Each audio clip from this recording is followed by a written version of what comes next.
Hello friends, কেমন আছো সবাই? তো আশা করি যে যেখানে আছো খুব ভালো আছো, সুস্থ আছো। আমিও ভালো আছি তোমাদের সবার ভালোবাসা ও আশীর্বাদে। তো বন্ধুরা, আজ অনেক দিন পর আবারও একটা সুন্দর মজার ধাঁধার ভিডিও নিয়ে চলে এসেছি তোমাদের সামনে। তো অবশ্যই কিন্তু তোমরা উত্তরগুলো কমেন্টে জানিও।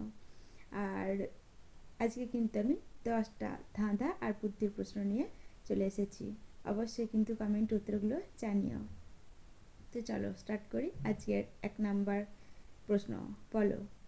10 মাথা 1 হাত, চলমান বাবু, রোদে জলে তাবু মেলে, হেঁটে যান বাবু। বলো কি হবে উত্তরটা? এটা একটা ধাঁধা। তার একবার বলি। 10 মাথা 1 হাত, চলমান বাবু, রোদে জলে তাবু মেলে, হেঁটে যান বাবু। বলো। তো বলে দিই, 1 নাম্বার ধাঁধা, ফার্স্ট ধাঁধার উত্তরটা হবে ছাতা। ছাতার কিন্তু একটাই হাত থাকে, আর 10টা, আমরা যেটাকে শিক বলি, সে শিক 10টা থাকে। আর ছাতা মিললেই তাঁবুর মতো হয়ে যায়। চলো 2 নাম্বার প্রশ্ন, বলো। প্রাণ নেই, বন্ধু নয়, চলে সাথে সাথে, আলো পেলে তবে চলে, দিনে কিংবা রাতে। বলো। আরও একবার বলছি। প্রাণ নেই, বন্ধুও নয়, চলে সাথে সাথে, আলো পেলে তবেই চলে, দিনে কিংবা রাতে। বলো। 2 নাম্বার প্রশ্ন, বলে দিই, উত্তরটা হবে ছায়া। 3 নাম্বার প্রশ্ন। তো বন্ধুরা, অবশ্যই কিন্তু কমেন্টে উত্তরগুলো জানিও, আর একটা করে লাইক করতে একদম ভুলো না। তো চলো 3 নাম্বার প্রশ্ন। সোজা হাতে আমরা গায়ে পড়ি, উল্টে দিলে হয় একটা মিষ্টি পানীয়ের নাম। বলো জিনিসটা কি? আরও একবার বলে দিচ্ছি। সোজা হাতে আমরা গায়ে পড়ি, উল্টে দিলে হয় একটা মিষ্টি পানীয়ের নাম। বলো পানীয়টা কি?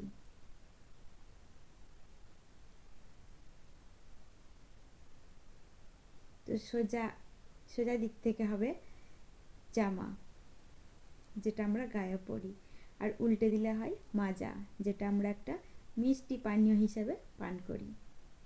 তো উত্তরটা হবে জামা, আর উল্টে দিলে হবে মাজা।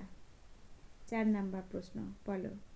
সপ্তাহে কত দিন করে মাছ খাওয়া আমাদের শরীরের পক্ষে উপকারী? সপ্তাহে কতদিন করে মাছ খাওয়া আমাদের শরীরের পক্ষে উপকারী? এটা কিন্তু একটা সাধারণ জ্ঞানের প্রশ্ন। বলো। তো বলে দিই, 4 নাম্বার প্রশ্ন, উত্তরটা হবে 2 থেকে 3 দিন। সপ্তাহে আমাদের মাছ খাওয়া খুবই দরকার। 5 নাম্বার প্রশ্ন, বলো। পশ্চিমবঙ্গ রাজ্যটি কত সালে তৈরি হয়েছিল? পশ্চিমবঙ্গ রাজ্যটি কত সালে তৈরি হয়েছিল? বলো।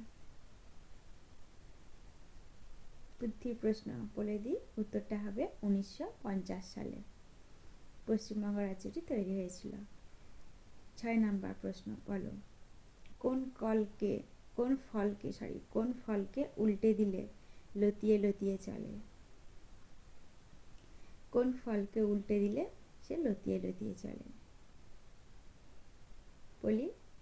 6 নাম্বার প্রশ্ন, উত্তরটা হবে তাল। তালকে উল্টে দাও, হয়ে যাবে লতা।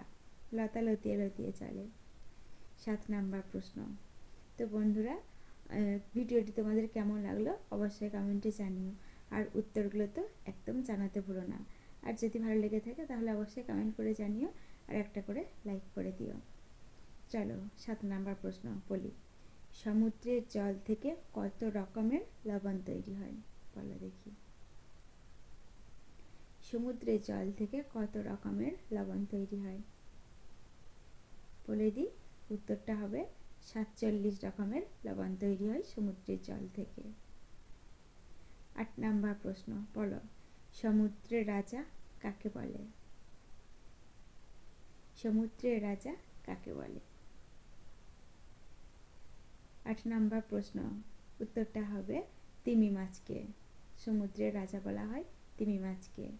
9 নম্বর প্রশ্ন, কোন নদীর অপর নাম কীর্তিনাশা? এটা কিন্তু সাধারণ প্রশ্ন একটা, বলো কতজন উত্তরটা দিতে পারো দেখা যাক, যে কোন নদীর অপর নাম কীর্তিনাশা। খুব সহজ প্রশ্ন, খুব সহজ উত্তর, আশা করি অনেকেই পারবে উত্তরটা, তবু আমি বলে দিচ্ছি, পদ্মা নদীর অপর নাম কীর্তিনাশা। চলো আজকের 10 নম্বর প্রশ্ন আর লাস্ট প্রশ্ন। তো বলি প্রশ্নটা আগে। প্রশ্নটা হলো, একটা উটের কতকগুলি দাঁত থাকে? বলো, একটা উটের কতকগুলি দাঁত থাকে? 10 নম্বর প্রশ্ন আর আজকের আমার লাস্ট প্রশ্ন। তো বন্ধুরা, আমি আজকে তোমাদের জন্য 10টা প্রশ্ন রেডি করেছিলাম, 10টা প্রশ্ন তোমাদের সাথে শেয়ার করে দিলাম। তোমরা কিন্তু অবশ্যই কমেন্টে উত্তরগুলো জানাতে থাকো, আর যেটা না পারবে সেটা জানিও, আমি অবশ্যই আবার বলে দেবো। তো 10টা প্রশ্ন বলা শেষ, আর আজকের আমার লাস্ট প্রশ্ন যেটা ছিল 10 নম্বর প্রশ্ন, তার উত্তরটা বলে দিই।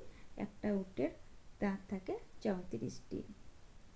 তো কেমন লাগলো ভিডিওটা অবশ্যই কমেন্ট করে জানিও। তো আজকের মতো এই পর্যন্তই, আবার আসছি অন্য কোনো দিন সুন্দর একটা এরকম মজার মজার ধাঁধা আর সাধারণ জ্ঞানের প্রশ্ন উত্তর নিয়ে। ততক্ষণের জন্য সবাই ভালো থেকো, সুস্থ থেকো।